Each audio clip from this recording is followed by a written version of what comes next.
بسم اللہ الرحمن الرحیم۔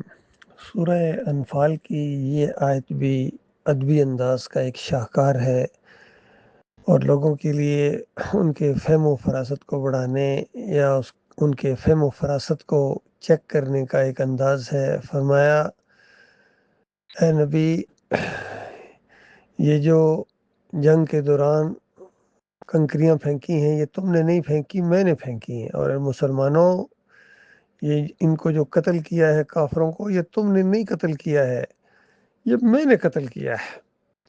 تو بتاؤ اس کا کیا معنی لیا جائے گا؟ جس سے بھی پوچھو، اگر کبھی محمد حنیف سے پوچھتے یا عبداللہ عمر درانی سے بھی پوچھو، قاری خلیل الرحمن سے پوچھو، منور سلطان سے پوچھو، سارے کے سارے یہی کہیں گے۔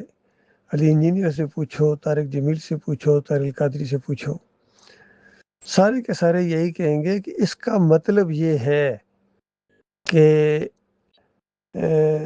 میرے حکم سے تم لوگوں نے ان کو قتل کیا ہے، میرے حکم سے یہ کنکریاں پھینکی گئی ہیں، اور سب کچھ میں نے کیا ہے، میری مدد تھی، میری تائید تھی۔ لیکن گمراہ لوگ اس کو دوسری طرف سے بھی لے جائیں گے۔ موقع تو دیا اللہ تعالیٰ نے، صوفیوں نے یہاں سے نکالا کہ دیکھو گویا نبی علیہ السلام نے پھینکی اور اللہ کہہ رہا میں نے پھینکی ہے، بس اللہ نبی علیہ السلام کے اندر اترا ہوا تھا۔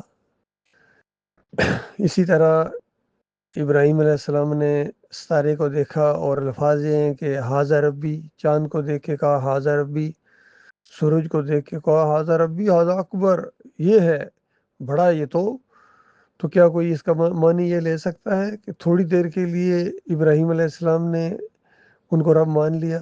نہیں، ہرگز نہیں۔ ہر ایک کہے گا بھائی اس کا مطلب یہ ہے۔ یہ قوم کو سمجھانے کا ایک انداز ہے۔ ماحول ایسا تھا اور وہ سمجھانے کے لیے ان سے گویا سوالیہ انداز میں پوچھ رہے ہیں، جس طرح بھی، تو اس کا مطلب لیا جائے گا۔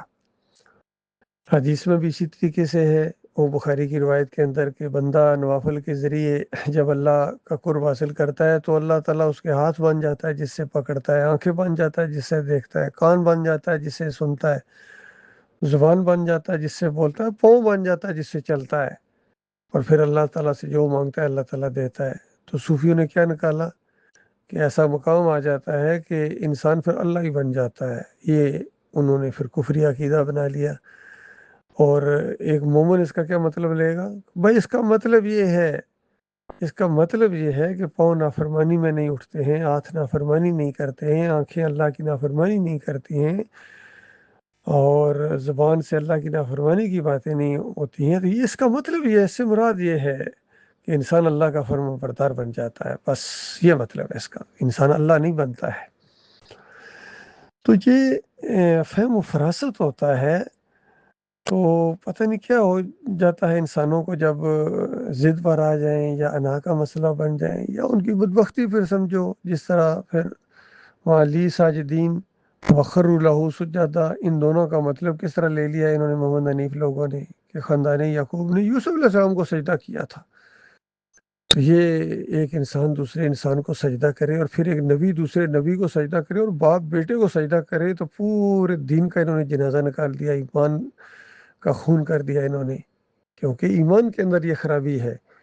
وہاں صاف مطلب ہے کہ یوسف علیہ السلام نے خواب دیکھا، جو کچھ دیکھا بیان کیا، اور یعقوب علیہ السلام نے اس کا مطلب بتایا کہ میرے بچے یہ ہوگا، تجھے اللہ عزت دے گا، تجھے فہم و فراست دے گا، اللہ تعالیٰ بڑا درجہ دے گا، جس طرح ابراہیم علیہ السلام کو دیا، جس طرح اسحاق علیہ السلام کو دیا، چن لیا ہے تجھے اللہ تعالیٰ نے۔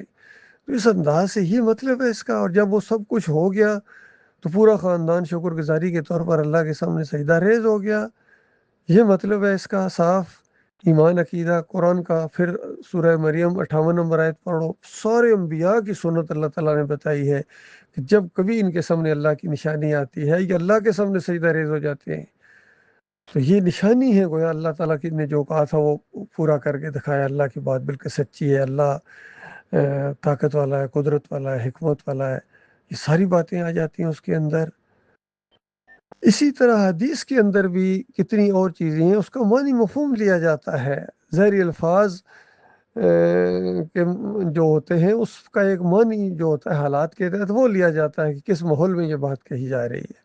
جس طرح نبی علیہ السلام نے فرمایا گھروں کے اندر یہ جیسا ٹائلٹ لیٹرین ہوتی ہے یہ نہ بناؤ۔ اور اسی وجہ سے صحابہ کرام کے دور کے اندر کسی کے بھی گھر کے اندر اس انداز سے نہیں تھی، باہر جایا کرتے تھے۔ لیکن آج تو شاید ہی کوئی گھر ہو جس کے اندر لیٹرین نہ ہوتا، کہ مساجد کے اندر بھی ایک پورشن ہوتا ہے جہاں لیٹرینیں ہوتی ہیں۔ تو کیا یہ سارے کے سارے منکرین حدیث ہیں؟ ان سے پوچھے ذرا، معراج الدین سے اور کمال خان سے اور جتنے یہ ویڈیوز کے انکاری ہیں توحیدی ویڈیوز کی، کیا یہ سارے کے سارے منکرین حدیث تھے جو ہمیں آپ منکرین حدیث کہہ رہے ہو؟ نہیں، وہ کہیں گے نہیں، اس وقت وہ دوسرے طرح کی ہوتی تھی، وہ اس طرح کی لیٹرین آج بھی اگر کوئی بنائے گا تو وہ حدیث کا انکاری ہو جائے گا۔ آج تو یہ فلیش سسٹم ہے، یہ سارا معاملہ ہے، صفائی ہے، یہ ہے وہ ہے، اس طرح کی باتیں کرے گا۔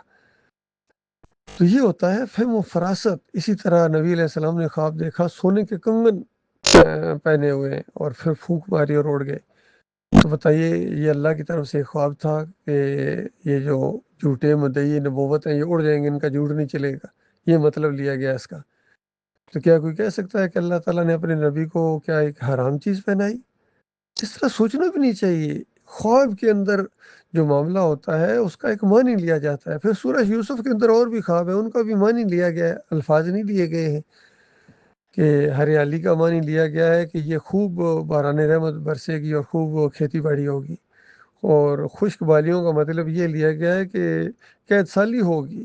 اسی طرح اس کے سر کے اوپر روٹیاں تھیں، پرندے نوچ نوچ کے کھا رہے تھے، تو یہ پرندوں کو روٹیوں کو نہیں کھلائی جا رہی تھی بلکہ بتایا گیا سولی پر لٹکائے جاؤ گے اور پرندے تمہارا سر نوچ نوچ کے تمہارا گوشت کھائیں گے، یہ مطلب ہے اس کا۔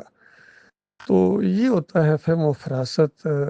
لیکن جب انسان کی مت ماری جائے تو پھر اس کے بعد انسان ضد میں آ جاتا ہے، اور پھر اللہ تعالیٰ نے یہ چیزیں رکھی ہیں، اللہ تعالیٰ نے یہ چیزیں رکھی ہیں جن کے دلوں کے اندر مرض ہوتا ہے وہ باہر آ جاتا ہے۔ تو اللہ کے بندوں غور و فکر کرو، قرآن و حدیث کو سمجھنے کی کوشش کرو۔ فہم و فراست اصل چیز ہے جو اللہ تعالیٰ کسی کو دانائی عطا فرمائے، فہم و فراست عطا فرمائے۔ اگر فہم و فراست نہ ہو تو آج کتنے حافظ قرآن ہیں، مفسر قرآن ہیں، کس طرح شرک کے اندر ڈوبے ہوئے ہیں، تفسیریں لکھتے ہیں قرآن کے، اندازہ لگائیے ایک ایک حرف کی ان کو گرامر آتی ہے۔ خادم حسین رضوی ہوں، طاہر القادری ہوں، طارق جمیل ہوں، تقی عثمانی ہو، کس طرح شرک کے اندر ڈوبے ہوئے ہیں، اور شرک کرنے والوں کو اپنا لیڈر اور اپنا امام اور اپنا اکابر مانتے ہیں، رحمۃ اللہ علیہ کرتے ہیں، ان کے پیچھے نمازیں پڑھتے ہیں، سب کچھ کرتے ہیں۔ تو فہم نہیں ہے، جب تک فہم نہ اللہ تعالیٰ عطا فرمائے۔ جس کو اللہ تعالیٰ عطا فرمائے وہ اللہ کا شکر گزار بنے، اور جن کو نہیں ہے ان کے لیے اللہ تعالیٰ کا یہ حکم ہے کہ کوئی بات معلوم نہ ہو عالم دین سے پوچھو، علم والوں سے پوچھو، یہ اللہ کا حکم ہے۔ اور علم والوں نے جو اس کی صحیح معنوں میں تشریح کی ہے کہ یہ خر لہو سجدہ، یہ لہو کی ضمیر اللہ کے لیے ہے، اور یہ شکر گزاری کا سجدہ ہے، یہ سجدہ تعظیمی نہیں ہے۔ اور اسی طریقے سے ابراہیم علیہ السلام نے جو انداز اختیار کیا وہ کوئی شرک نہیں ہے، بلکہ وہ ایک انداز ہے تعلیم کا۔